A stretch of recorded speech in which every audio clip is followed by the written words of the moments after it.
Hello guys, welcome back to my new video. So guys, आज हम लोग topic start करने वाले हैं टाइम, स्पीड एंड डिस्टेंस। ठीक है, ये एकदम नया टॉपिक है, एकदम इसको स्टार्टिंग से देखेंगे एडवांस लेवल तक, इसमें सारी चीज़ें कवर करने वाले हैं। ठीक है, देखिए आपने तीनों वर्ड तो बहुत बार सुने होंगे, टाइम, स्पीड और डिस्टेंस। लेकिन ये तीनों होते क्या हैं, आपस में एक दूसरे से कैसे रिलेट करते हैं। मान लीजिए एक गाड़ी है, ठीक है, इस गाड़ी ने एक डिस्टेंस कवर की ए पॉइंट से बी पॉइंट तक। ठीक है, वो डिस्टेंस थी टोटल डी। ठीक है, गाड़ी की स्पीड थी एस किलोमीटर पर आवर में। ठीक है, और इस गाड़ी को ये डी डिस्टेंस कवर करने में टोटल टी टाइम लगा था।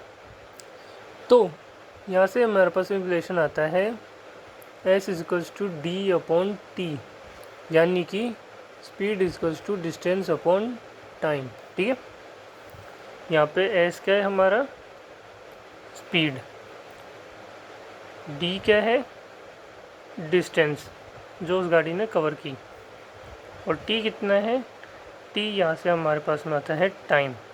ये ध्यान रखना है कि ये तीनों की यूनिट क्या होगी, स्पीड होगी किलोमीटर पर आवर में, डिस्टेंस होगा किलोमीटर में, टाइम होगा आवर में।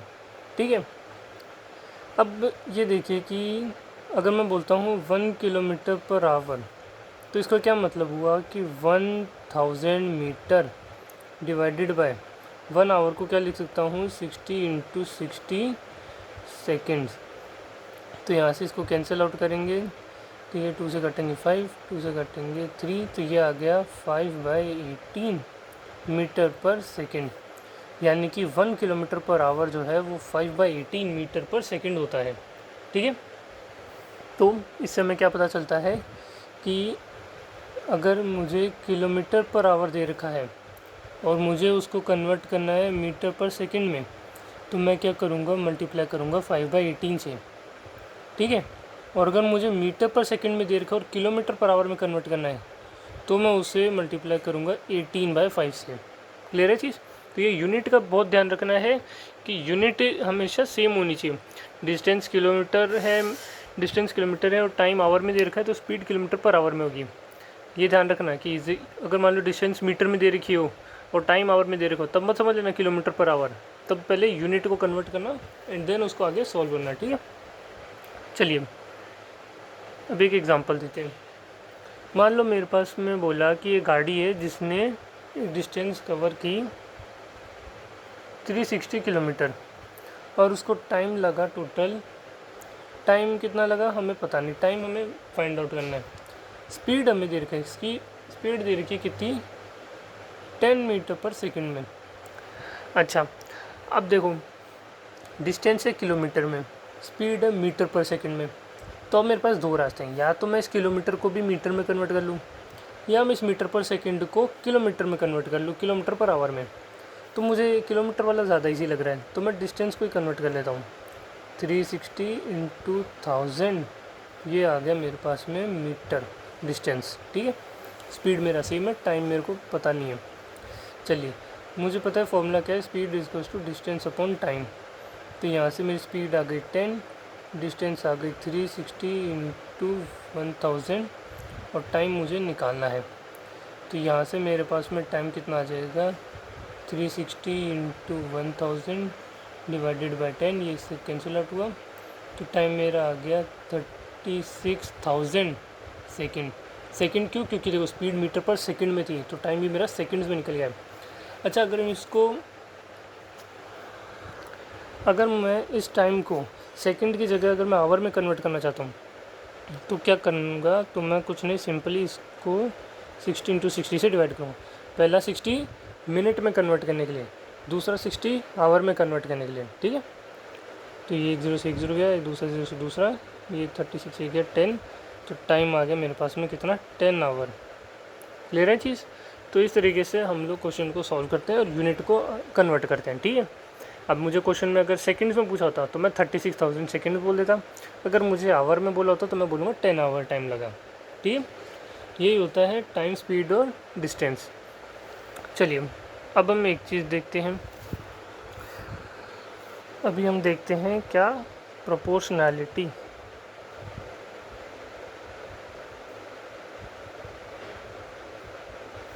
अब इसमें हमारे पास में क्या है, कुछ केसेस आ जाते हैं। जैसे पहला केस देखते हैं। पहला केस मेरे को ये बोल रहा है कि अगर मान लो जो स्पीड है वो क्या हो, कांस्टेंट हो, यानी कि स्पीड सेम रहे, स्पीड चेंज ना हो, तो क्या होगा उस केस में। स्पीड क्या होता है, डिस्टेंस अपॉन टाइम। ठीक है, स्पीड मेरी क्या हो गई, कांस्टेंट। तो यहाँ से मेरे को क्या पता चलेगा कि जो मेरा डिस्टेंस है वो डायरेक्टली प्रोपोर्शनल हो जाएगा किसके, टाइम के। यानी कहने का मतलब ये है कि डिस्टेंस बढ़ेगा तो टाइम बढ़ेगा, डिस्टेंस कम होगा तो टाइम भी कम होगा। ठीक है, तो यानी मैं इसको ऐसे कह सकता हूँ d1/d2 is equals to t1/t2। अभी d1 d2 t1 t2 ये क्या है, ये है कि भाई मान लो मुझे बोला कि ये एक डिस्टेंस है और ये दूसरा है, ये डिस्टेंस है d1, ये डिस्टेंस है d2। इस d1 डिस्टेंस को कवर करने में टाइम लग रहा है t1, इस d2 डिस्टेंस को कवर करने में टाइम लग रहा है t2। ठीक है, स्पीड हमेशा सेम है, यहाँ पे भी स्पीड एस थी, यहाँ भी स्पीड एस थी। तो बताओ d1 t1 और d2 t2 में क्या रिलेशन हुआ। तो देखो स्पीड कांस्टेंट है यानी स्पीड सेम है, स्पीड में कोई चेंज नहीं हो रहा, तो डिस्टेंस डायरेक्टली प्रोपोर्शनल हो जाएगा टाइम के। तो यानी d1/d2 है वो t1/t2 के प्रोपोर्शनल इक्वल हो जाएगा। ठीक है, चलिए अब दूसरा केस देखते हैं। दूसरा केस हमारे पास में कह रहा है कि अगर स्पीड कांस्टेंट ना रखे, डिस्टेंस को हम लोग कांस्टेंट रखें, यानी डिस्टेंस चेंज नहीं हो रही है, तब क्या होगा। यानी कि मान लो ये मेरे पास में डिस्टेंस थी d, एक गाड़ी जाती है यहाँ से, ठीक है, उस कार को कवर करने में इसको s1 टाइम लग रहा है, s1 स्पीड पे चल रही है, s1 स्पीड से जा रही है, और तो उसको t1 टाइम लगता है। अच्छा ठीक है, दूसरी कार है, ठीक है, ये दूसरी गाड़ी है, डिस्टेंस वही d है, ये चलती है s2 स्पीड से, ठीक है, तो इसको टाइम लग रहा है t2। तो अब डिस्टेंस कांस्टेंट होने से क्या हो जाएगा कि जो स्पीड है वो इन्वर्सली प्रोपोर्शनल हो जाएगी टाइम के। अब स्पीड इन्वर्सली प्रोपोर्शनल कैसे, ये फॉर्मूला देखो, स्पीड क्या होता है, डिस्टेंस अपॉन टाइम। डिस्टेंस मैंने रख दिया कांस्टेंट, यानी डिस्टेंस हटा दो तो स्पीड टाइम के इन्वर्सली प्रोपोर्शनल हो जाएगी। तो यानी कि क्या होगा कि यानी अगर स्पीड बढ़ेगी तो टाइम कम होगा, यानी अगर जैसे मैं स्पीड बढ़ाऊँगा तो टाइम कम लगेगा, है ना। होता है ना ये चीज़। मान लो अगर आप ये समझ लो कि आप घर से ऑफिस जा रहे हो, ठीक है, अब रोज़ आप जाते हो अपनी बाइक से 50 km/h की स्पीड से जाते हो, ठीक है, तो मान लो आपको आधा घंटा लगता है। अब अगर आप 50 की जगह आप अगर मान लो 80 की स्पीड से जाओगे तो आधा घंटा थोड़ी लगेगा, तब आपको कम टाइम लगेगा क्योंकि आप ज़्यादा स्पीड से गए हो, है ना। तो वही चीज़ यहाँ हो रही है। तो यहाँ से हम क्या बोलेंगे, s1/s2 is equals to t2/t1। ठीक है, ये चीज़ मेरे पास में यहाँ से रिलेशन निकल के आ जाता है स्पीड और टाइम का। ठीक है, जब हमारे पास डिस्टेंस कांस्टेंट हो। चलिए अभी हमने 2 केस देख लिए, अब देखते हैं तीसरा केस। तीसरा मेरे पास में बोल रहा है कि टाइम को कांस्टेंट रख दो। क्या करो, इस बार टाइम को कांस्टेंट रखो, पहले स्पीड को रखा फिर डिस्टेंस को, अब टाइम को कांस्टेंट रखते हैं। तो टाइम को कांस्टेंट रखेंगे तो क्या होगा भाई, मान लो ये एक डिस्टेंस थी d1, ये s1 स्पीड से चलती है गाड़ी, इसको मान लो t टाइम लग रहा है। एक दूसरी गाड़ी है वो मान लो d2 डिस्टेंस के है, ठीक है, वो चलती है s2 स्पीड से, लेकिन टाइम उसको भी सेम लगता है। ठीक है, तो अब यहाँ पे क्या होगा, इस केस में जो डिस्टेंस होगी, ठीक है, वो डायरेक्टली प्रोपोर्शनल होगी किसके, वो डायरेक्टली प्रोपोर्शनल हो जाएगी स्पीड की।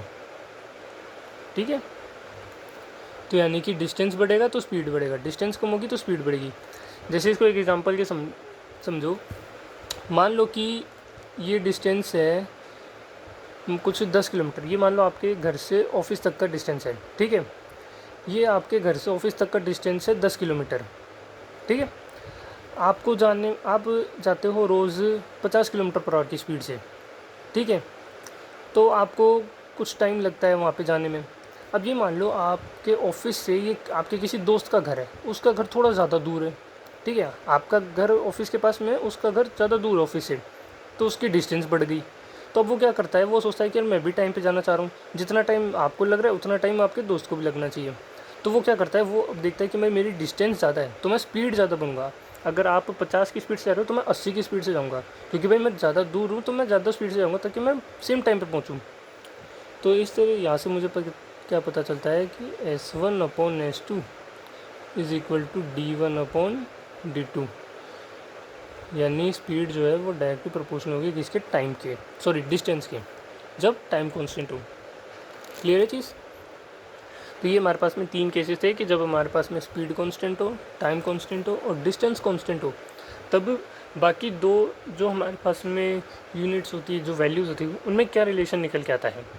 ठीक है, चलिए ये तो अभी हमने फॉर्मूले की और कॉन्सेप्ट की बात कर ली। अब 2-3 क्वेश्चंस की बात करते हैं। देखिए हमारे पास में क्वेश्चन है, क्वेश्चन क्या कह रहा है, a car has to cover a journey in 9 hours, the first half at 12 kilometre per hour and second half at 15 kilometre per hour, find the distance. Question क्या कह रहा है कि एक गाड़ी है, ठीक है, उसको एक जर्नी कवर करनी है, कितने टाइम में, 9 आवर्स में। अब वो गाड़ी क्या करती है, फर्स्ट हाफ यानी ये आधा रास्ता जो है वो कवर करती है 12 किलोमीटर पर आवर की स्पीड से, और बचा हुआ आधा रास्ता कवर करती है 15 किलोमीटर पर आवर की स्पीड से। तो बताओ कि जो टोटल डिस्टेंस था ये कितना है। अब देखो मुझे डिस्टेंस निकालना है, ठीक है। अब मुझे ये नहीं पता कि ये इसने आधा जो डिस्टेंस है ये कितने टाइम में कवर किया और ये बचा हुआ आधा कितने टाइम में किया, पर मेरे को टोटल टाइम मालूम है। अब मुझे ये बोला है कि ये जो टोटल डिस्टेंस थी ना, ये इसके आधे आधे हिस्से हैं, तो मैं मान लेता हूँ कि मेरा टोटल डिस्टेंस, मैं क्या करता हूँ, मान लेता हूँ कि जो मेरा टोटल डिस्टेंस था, ठीक है, जो ये टोटल डिस्टेंस था ये कितना हो गया, 2D। तो ये कितना हो गया, ये D हो गया और ये BD हो गया, ठीक है। अच्छा, अब मुझे पता है कि speed is equals to distance upon time होता है, तो मैं यहाँ से टाइम लिख सकता हूँ डिस्टेंस अपॉन स्पीड। ये यहाँ चला जाएगा और ये इसके नीचे आ जाएगा, ठीक है। ठीक है, time is equals to distance upon speed. अच्छा, टाइम क्या है, ये पूरा टाइम जो इस 2D डिस्टेंस को कवर करने में लगा, कितना, 9 घंटे, तो ये आ गया 9। अच्छा, डिस्टेंस, टोटल डिस्टेंस कितनी, टोटल डिस्टेंस ये 2D डिवाइड में। अब निकालते हैं स्पीड। स्पीड यानी इस पूरी जर्नी को कवर करने में कितनी स्पीड गई, ठीक है। तो मैं ऐसे लिख सकता हूँ कि अब मुझे ये तो नहीं पता कि भाई इस पूरी डिस्टेंस को कवर करने में कितना स्पीड रहा, पर मेरे को उससे पता है कि इंडिविजुअली कितनी स्पीड रही थी मेरी, ठीक है। तो मैं मान लेता हूँ कि ये मेरी थी एस टोटल, यानी टोटल स्पीड, ठीक है। अच्छा, अभी इसको अगर मैं फ़र्स्ट हाफ मानता हूँ और इसको मैं सेकंड हाफ, तो मेरे को क्या पता चलता है कि फ़र्स्ट हाफ की स्पीड थी 12, उसमें उसने डिस्टेंस कवर की D और इसको टाइम लगा कितना, T1। यही अगर मैं सेकंड हाफ की बात करूँ तो यहाँ स्पीड थी 15, डिस्टेंस कवर किया D और टाइम लगा कितना, T2। भाई इतने डिस्टेंस को कवर करने में कितना टाइम लगा मुझे नहीं पता, इस डिस्टेंस को कवर करने में भी कुछ टाइम लगा होगा। अब वो टाइम अलग अलग होगा क्योंकि स्पीड भी अलग थी, है ना। लेकिन मुझे ये पता है कि क्या मैं ये जो 9 आवर लिखा है, क्या ये T1 प्लस T2 9, भाई इतनी डिस्टेंस को कवर करने का टाइम प्लस इतनी डिस्टेंस को कवर करने का टाइम बराबर ये टोटल टाइम, ये तो लिखा है। तो मैं यहाँ से क्या ये लिख सकता हूँ कि T1 क्या हो गया, D/12 और T2 कितना हो गया, D/15। तो यहाँ से ये आ गया 9, ये से एलसीएम लेते हैं, ये कितना हो गया 60, ये से लेंगे, ये आ गया 5D plus 4D is equals to 9D/60, ये इक्वल्स में था 9, ये 9 से 9 काटेंगे तो मेरा D आ गया कितना, 60 किलोमीटर। यहाँ से मेरे को डिस्टेंस मिल गया। अब मुझे डिस्टेंस मिल चुका है, बस ये तो मेरे को फाइंड आउट करना था भाई। मुझे क्या बोला, फाइंड द डिस्टेंस। अब डिस्टेंस D आधा हाफ वाला नहीं, टोटल डिस्टेंस निकालना है। टोटल डिस्टेंस कितना था, 2D।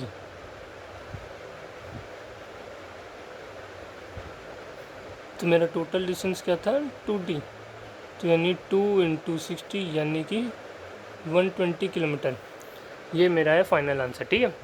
यानी कि जो टोटल डिस्टेंस मुझे निकालना था ये कितना है, 120 किलोमीटर, ठीक है।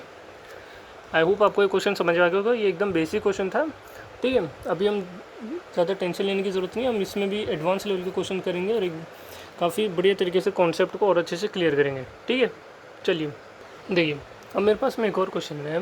क्वेश्चन क्या कह रहा है, a man in car completes a journey without stopping in 9 hours. If he has travelled 8 kilometre per hour faster it would have done the journey in 6 hour. What is is original speed. यानी कि ये कह रहा है कि भाई एक distance है, ठीक है, डी। जब एक मैन गाड़ी में मान लो कुछ x किलोमीटर पर आवर की स्पीड से जाता है, तब वो इस पूरी जर्नी को 9 घंटे में कवर करता है।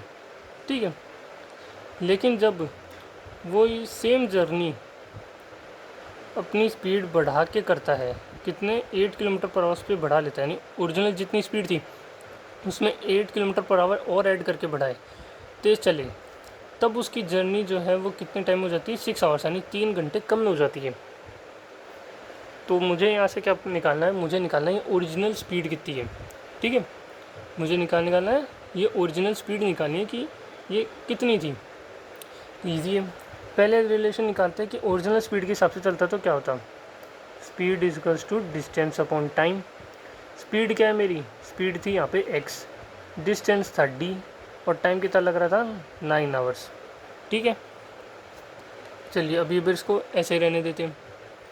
अब जब वो अपनी स्पीड बढ़ा लेता है तब क्या होता है, वो स्पीड बढ़ा लेता है 8 से, डिस्टेंस तो वही है पर टाइम कितना लगता है उसको, यहाँ पे टाइम लगता है यहाँ पे 6। ठीक है, अब यहाँ से क्या करता हूँ मैं, ये जो x की वैल्यू है कि d/9, ये मैं इसमें पुट कर देता हूँ। तो क्या हो जाएगा, ये आ गया मेरे पास में d/9 + 8 इजकल्स टू d/6।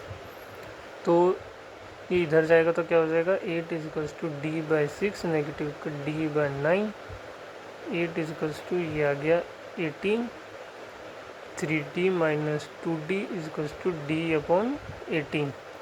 तो यहाँ से मेरा डिस्टेंस कितना आ गया, ये आ गया 8 × 18 किलोमीटर। अब मैं डिस्टेंस से इसको मल्टीप्लाई नहीं करता क्योंकि मेरे को डिस्टेंस नहीं निकालनी है, मुझे क्या फाइंड करना है, ओरिजिनल स्पीड। ओरिजिनल स्पीड क्या थी, x निकालना है। x क्या था, d/9, तो मैं यहाँ पुट कर देता हूँ, x equals to d/9। x ये d क्या था, 8 × 18, 8 × 18 डिवाइडेड बाय 9, ये 9 से 18 कटेगा 2 टाइम्स, ये आ गया 16 किलोमीटर पर आवर।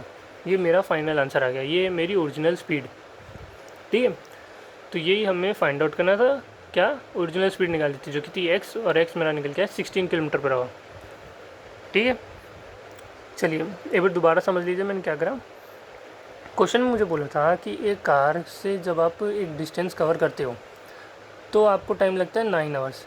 जब आप अपनी स्पीड 8 किलोमीटर पर आवर से बढ़ा देते हो तब आपको सिर्फ 6 आवर्स लगते हैं उस जर्नी को कवर करने में। तो ये बताओ कि ओरिजिनल स्पीड थी वो क्या थी। तो भाई मैंने यहाँ से एक रिलेशन निकाला कि ओरिजिनल स्पीड के लिए डिस्टेंस टाइम क्या था, और जब स्पीड इंक्रीज़ करती तब डिस्टेंस और टाइम का क्या रिलेशन था। फिर मैंने क्या करा, ये जो x की वैल्यू थी d/9, इसको मैंने यहाँ पे पुट कर दिया। यहाँ से मैंने सॉल्व करके मैंने d निकाला कि डिस्टेंस कितनी थी। फिर मैंने इस d की वैल्यू पुट कर दी यहाँ पे, और यहाँ से मुझे x निकल, यानी ओरिजिनल स्पीड मेरे को मिल गई। ठीक है, चलिए अब देखिए एक और क्वेश्चन है। एक क्वेश्चन क्या कह रहा है, दो गाड़ियाँ हैं मेरे पास में, वो अलग अलग स्पीड से चल रही है। ठीक है, एक चलती है 45 किलोमीटर पर आवर की स्पीड से और दूसरी जा रही है 60 किलोमीटर पर आवर की स्पीड से। अगर सेकंड कार जो ज़्यादा स्पीड वाली है वो फर्स्ट कार से 5 आवर्स कम लेती है जर्नी को कंप्लीट करने में, तो बताओ टोटल जर्नी कितनी थी। यानी क्वेश्चन क्या कह रहा है, ये मेरी थी टोटल जर्नी जिसकी कुछ डिस्टेंस थी d। एक गाड़ी लेती है 45 किलोमीटर पर आवर की स्पीड से जाती है, वो t टाइम लेती है। दूसरी गाड़ी जाती है वो इससे तेज़ जाती है 60 किलोमीटर पर आवर की स्पीड से, वो इससे 5 घंटे कम लेती है, तो t-5 हो गया। भाई इससे 5 घंटे कम ले रही है तो इससे t-5 ही तो हुआ है ना। ठीक है, चलिए तो बताओ ये d है, ये जो टोटल जर्नी है इसकी लेंथ क्या है, ये हमें d फाइंड करना है। ठीक है, अच्छा अब वही पहले वाले क्वेश्चन की तरह दो इक्वेशन बनाएंगे और उनको सॉल्व करेंगे। तो अब मैं यहाँ से क्या देख रहा हूँ कि मेरे को पता है कि speed equals to distance upon time होता है। ठीक है, तो मैं यहाँ से कैसे लिख सकता हूँ, distance is equals to speed into time. But distance तो सेम ही रहेगी ना, चाहे इस वाली के लिए देखो या इस कार के लिए देखो, डिस्टेंस तो सेम रहेगी। तो मैं अब आपको याद होगा कि हमने अभी ऊपर केसेस देखे थे जिसमें डिस्टेंस को कांस्टेंट रखा था, तो यहाँ पे भी डिस्टेंस कांस्टेंट ही है। डिस्टेंस कांस्टेंट रखते क्या हो जाता है, जो मेरा स्पीड है वो टाइम के डायरेक्टली प्रोपोर्शनल होता है। तो क्या मैं इसको ऐसे लिख सकता हूँ कि फर्स्ट कार की स्पीड इंटू फर्स्ट कार का time is equals to second car की स्पीड इंटू सेकेंड कार का टाइम, लिख सकता हूँ भाई। तो यहाँ से क्या आएगा, इसको 15 से काटेंगे 3, इसको 15 से काटेंगे 4, तो ये कितना आ गया 3t is equals to 40 minus 20। तो यहाँ से मेरा टाइम निकल के आ गया कितना, 20 आवर्स। लेकिन मुझे क्या फाइंड करना है, journey, length of journey find करनी है। बस अब मेरे पास टाइम आ गया है, डिस्टेंस निकालना है, मेरे को स्पीड पता है, तो किसी भी एक में पुट कर देते हैं। स्पीड इज इक्वल्स टू क्या होता है, डिस्टेंस अपॉन टाइम। तो यहाँ से डिस्टेंस क्या जाएगा, स्पीड इनटू टाइम। मान लेते चलो इस वाली में, फर्स्ट वाली में रख देते हैं। तो स्पीड कितनी है 45, टाइम कितना है 20। तो ये कितना आ गया, 900 किलोमीटर मेरा डिस्टेंस आ गया। ठीक है, समझ में आया आपको किस तरह से क्वेश्चन सॉल्व करना है। तो यही चीज़ है, देखो यहाँ पे मैंने क्या करा, अब आप लोग कंफ्यूज मत होना। मैंने ऊपर आपको केसेस बताए थे जिसमें हमने स्पीड, टाइम और डिस्टेंस को कॉन्सेंट्रेट करके देखा था कि क्या रिलेशन निकलता है बाकी दो वैल्यूज़ में। तो यहाँ पे भी वही तो हो रहा है भाई, दो केसेस थे, एक में 45 की स्पीड थी, टी टाइम था, एक में 60 की स्पीड थी और t-5 टाइम था, लेकिन डिस्टेंस तो कॉन्स्टेंट था ना, डिस्टेंस यहाँ दोनों टाइम में सेम था। तो वही जब डिस्टेंस सेम होता है तो क्या होता है, speed 1 into speed 2 is equals to speed 2 into t2, वही है। तो मैंने क्या करा, फर्स्ट कार का जो स्पीड इंटू टाइम था वही सेकंड कार का स्पीड इंटू टाइम था, तो मैंने रिलेशन निकाल लिया, यहाँ से टाइम निकाला और फिर फॉर्मूले के अंदर पुट करके मैंने डिस्टेंस फाइंड कर ली।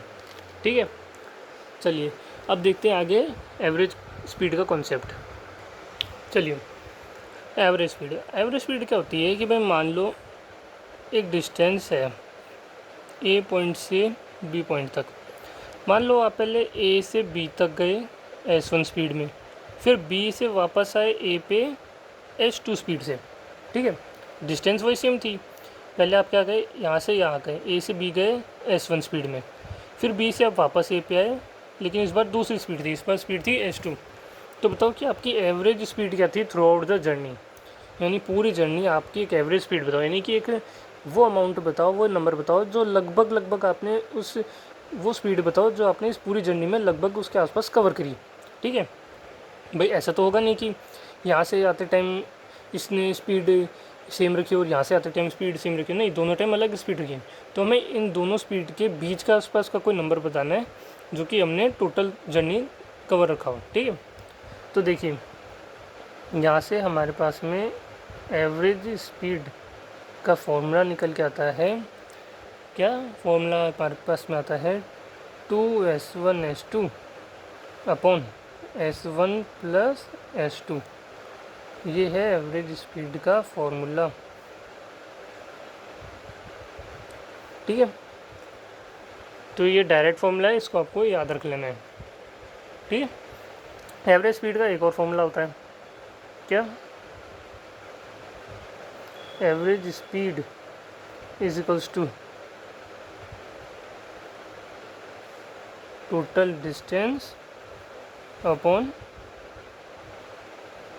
Total time. ठीक है, अच्छा ये देखो, मान लो कि आप लोग ये एक पॉइंट है ए, यहाँ से आप लोग एक जर्नी कवर करते हो बी पॉइंट तक जिसकी डिस्टेंस थी d1।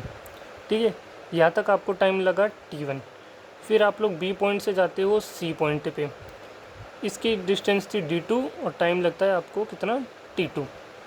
फिर आप लोग बी पॉइंट से सी से जाते हो डी पे, इसकी डिस्टेंस थी d3 और इस जर्नी में आपको टाइम लगता है t3, और आप ये डी से वापस जाते हो ए पे, ये डिस्टेंस थी d4 और यहाँ पे टाइम लगता है आपको टोटल t4। तो इस पूरी जर्नी में आपकी एवरेज स्पीड कितनी थी वो निकलता है इससे। तो एवरेज स्पीड आपकी क्या आ जाएगी, टोटल डिस्टेंस यानी सारे डिस्टेंस को ऐड कर लो, तो क्या आ जाएगा d1 plus d2 plus d3 plus d4, ये आपकी आ गई टोटल डिस्टेंस। ये आप भाई यहाँ से स्टार्ट किया था और घूम फिर के यहीं आ गए, तो टोटल कितनी डिस्टेंस की, ये प्लस ये और प्लस ये, तो ये मैंने टोटल डिस्टेंस लिखी डिवाइड में टोटल टाइम। अब टोटल टाइम कितना लगा इसमें भाई, T1 टाइम यहाँ लगा, ठीक है, T2 टाइम यहाँ लगा, ठीक है, T3 यहाँ लगा और T4 यहाँ लगा, तो T3 ये और T4 ये आ गया, ठीक है। ये हमारे पास में एक दूसरा फॉर्मूला निकल के आ गया किसका, एवरेज स्पीड का। तो अब हमारे पास में दो फॉर्मूले हैं, एक तो जब हमें टाइम और डिस्टेंस नहीं दे रखा हो लेकिन स्पीड दे रखी हो, ठीक है, तब कैसे निकालना है। एक जब हमें स्पीड ना दे के डिस्टेंस और टाइम दे रखा हो, तो तब कैसे एवरेज स्पीड निकालते हैं, ठीक है। यही होता है हमारे पास में एवरेज स्पीड का फॉर्मूला, ठीक है। क्लियर है चीज़। अब एक चीज़ देखो, अगर मान लो हमारे पास में यहाँ पे बोला कि टाइम कांस्टेंट है, ठीक है, तो उस केस में जो हमारी एवरेज स्पीड आएगी वो क्या आएगी, अगर टाइम कांस्टेंट यानी पूरी जर्नी में टाइम सेम लगा है, तो हमारा जो एवरेज स्पीड आएगा वो क्या आएगा, सारी स्पीड का सम, यानी मान लो जितनी भी स्पीड्स लगी थी, जितनी भी स्पीड से हम गए थे पूरी जर्नी में, वो टोटल को पूरे को डिवाइड करना किससे, टोटल नंबर ऑफ टाइम से, यानी n से, यानी जितनी बार भी हमने स्पीड चेंज करी, ये, ठीक है। यानी इसको सिंपल भाषा में बोलूँ तो ऐसे लिख सकते हो कि जैसे ये देखो, इसके इस वाले के लिए क्या आ जाएगा, S1 + S2 डिवाइडेड बाई 2, ठीक है। तो यहाँ पे क्या करना है, S1 + S2 डिवाइडेड बाई 2 करना है, तो ये आ गया एवरेज स्पीड। लेकिन ये तभी करना है जब हमारे पास में क्या हो, टाइम कांस्टेंट हो, ठीक है। अगर मान लो मेरे पास में बोलिए भाई कि भाई टाइम कांस्टेंट नहीं है लेकिन मेरे पास में क्या है, डिस्टेंस कांस्टेंट है, ठीक है, तो अब क्या होगा भाई, इस केस में मेरी एवरेज स्पीड क्या निकल के आएगी, इस केस में मेरी एवरेज स्पीड आएगी total number divided by 1/S1 + 1/S2 plus ऐसे चलता रहेगा जितने नंबर ऑफ टाइम स्पीड है वो, ठीक है। ये हमारा निकल के आता है एवरेज स्पीड का formula when we have constant distance, ठीक है।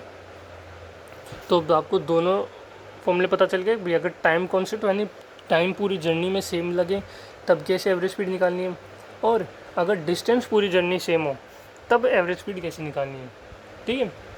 चलिए, अभी ये तो हो गए फॉर्मूले और कॉन्सेप्ट की बातें। अभी पर एक दो एग्जांपल लगाते हैं, एक दो क्वेश्चन करते हैं ताकि ये कॉन्सेप्ट आपको और अच्छे से क्लियर होगा।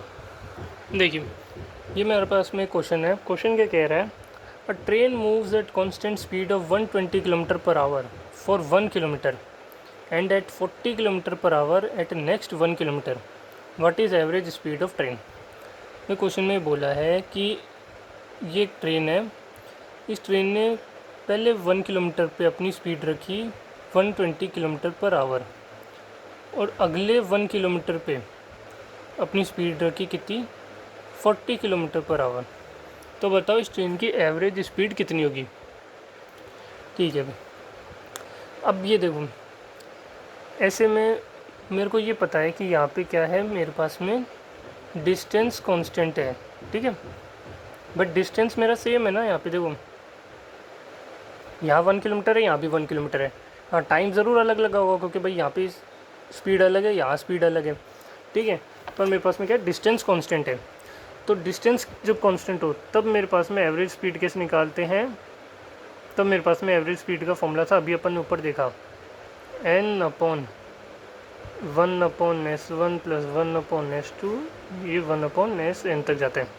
अब n कितना है, ये 2 है, क्योंकि यहाँ पे मेरे पास दो स्पीड है, तो ये आ गया 2 डिवाइडेड में 1/120 + 1/40। बस अब इसको सॉल्व करना है, तो इसको सॉल्व करेंगे तो ये कितना आ जाएगा 2, ये डिवाइड में इसको सॉल्व करेंगे तो ये कितना आ जाएगा 120 एलसीएम आएगा, ये आ जाएगा 1 + 3, ठीक है। तो ये 2 डिवाइडेड बाय 4/120 है, ठीक है। अब जब ये ऊपर जाएगा तो ये क्या हो जाएगा 2 × 120 डिवाइडेड बाय 4 हो गया, ठीक है। इसे कैंसिल करेंगे 2, ये 2 से इसको काटेंगे 60, तो आंसर मेरे पास में क्या आ गया 60 km/h। ये आ गई मेरी average speed through out the journey, ठीक है। समझ में आया आपको मैंने क्या करा भाई। देखो, यहाँ पे मेरे पास में बोला कि 1 किलोमीटर के लिए ट्रेन की स्पीड थी 120 km/h, अगले 1 किलोमीटर के लिए स्पीड थी 40, ठीक है। तो मुझे पता है भाई डिस्टेंस तो सेम है, ये 1 किलोमीटर, ये 1 किलोमीटर। और डिस्टेंस सेम हो यानी डिस्टेंस कांस्टेंट हो, तब मेरे पास एवरेज स्पीड का फॉर्मूला आता है क्या, n/1/s1 + 1/s2 ऐसे करते हुए। ये n मेरे पास में क्या था 2, क्योंकि यहाँ पे मेरे पास 2 ही स्पीड थी, तो ये मेरे पास n आ गया 2 डिवाइड में 1/120 ये पहली स्पीड प्लस 1/40 ये दूसरी स्पीड। बस फिर इनको क्या करना है, कैलकुलेट करके सॉल्व करना है, और यहाँ से मेरा आंसर आ गया एवरेज स्पीड। क्लियर है चीज़, समझ में आया आपको कि मैंने क्या करा। चलिए भाई अब देखते हैं अगला क्वेश्चन। देखिए ये मेरे पास में यहाँ पे एक और क्वेश्चन है। क्वेश्चन क्या कह रहा है, राजधानी express travels 650 kilometre in 5 hours and 940 kilometre in 10 hours, find the average speed of train. भाई मेरे पास में क्वेश्चन ये बोल रहा है कि भाई एक डिस्टेंस है 650 किलोमीटर की, राजधानी एक्सप्रेस वो ट्रैवल करती है 5 घंटे में, और एक डिस्टेंस है 940 किलोमीटर, उसको कवर करने में लिए ट्रेन को लगते हैं 10 आवर्स। तो बताओ एवरेज स्पीड क्या हुई। अब हमें पता है कि जो हमारी एवरेज स्पीड होती है, एवरेज स्पीड वो क्या होती है, टोटल डिस्टेंस अपॉन में टोटल टाइम, है ना। ये तो होती है भाई हमारी एवरेज स्पीड का फॉर्मूला यही था, total distance upon total time. अब डिस्टेंस क्या है 650 + 940, 650 + 940, ठीक है। ये तो हमारा टोटल डिस्टेंस हो गया। टोटल टाइम ये 5 आवर और ये 10 आवर, तो ये हो गया 15 आवर्स। तो यहाँ से हम इनको ऐड करेंगे तो ये कितना आ जाएगा, ये आ गया 1590 और ये आ गया डिवाइडेड बाई 5। तो यहाँ से जो हमारा आंसर है ये निकल के कितना आएगा, ये आ गया 106 किलोमीटर पर आवर। तो ये थी हमारी एवरेज स्पीड, ठीक है। तो आपने देख लिया अभी किस तरीके से हम लोग जो है एवरेज स्पीड को कैलकुलेट करते हैं। मैंने अभी आपको 2 क्वेश्चन करके दिखाए थे, दोनों में हमने अलग अलग एवरेज स्पीड के फॉर्मूले को यूज़ किया। यहाँ हमने total distance upon total time किया, और ऊपर वाले क्वेश्चन में हमने क्या किया था, जब कॉन्स्टेंट डिस्टेंस हो तब एवरेज स्पीड को कौन सा फॉर्मूला यूज़ करता है वो हमने यूज़ करके निकाला है, ठीक है। तो आई होप आपको ये दोनों क्वेश्चन समझ में आ गए होंगे कि हमने किस तरह से किया है, किस तरह से हम लोग जो है एवरेज स्पीड को फाइंड आउट करते हैं। आज के इस वीडियो में इतना ही, मिलते हैं नेक्स्ट वीडियो में। आने वाली वीडियो के अंदर मैं एवरेज स्पीड के और भी ज़्यादा एडवांस लेवल क्वेश्चन कराऊंगा, एंड इसके अलावा हम साथ ही में रिलेटिव स्पीड के कॉन्सेप्ट को भी समझेंगे, ठीक है, कि यानी 2 गाड़ियों के रिस्पेक्ट में दोनों की एक दूसरे के रिलेटिव में क्या स्पीड रहेगी, ठीक है, कैसे उसको कैलकुलेट करते हैं, क्या रिलेशन रहता है। तो आने वाली वीडियो में हम बहुत सारा कवर करने वाले हैं डिस्टेंस टाइम स्पीड को, तो बने ही रहिएगा वीडियो में मेरे साथ में, ठीक है। मैं मिलता हूँ आपसे नेक्स्ट वीडियो में, तब तक के लिए बाय बाय, टेक केयर।